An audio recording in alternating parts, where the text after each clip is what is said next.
Good everyone, you're watching Radio Fixes. In this video, I'm going to talk about how to fix if the arrow keys don't move from cell to cell in Excel. Now, the reason why you're facing this issue is because if the scroll key is on, now the best way to identify if the scroll key is on or off is open Excel on your computer and then do a right click on the Excel status bar, and once you have this menu, check if the scroll lock is on your computer.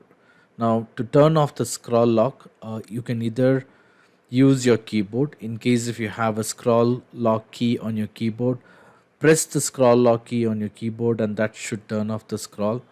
Otherwise, if you don't have a scroll lock key on your keyboard, you will have to open the on-screen keyboard on your computer. To do this, you can do a right click on the start and then click on run, and in the run window you may go ahead and type OSK and then click on OK. That should open the on-screen keyboard on your computer. Once you have the on-screen keyboard, you will have to go ahead and use the mouse and click on scroll lock, and you can minimize this window and then check if the arrow keys are working in Excel.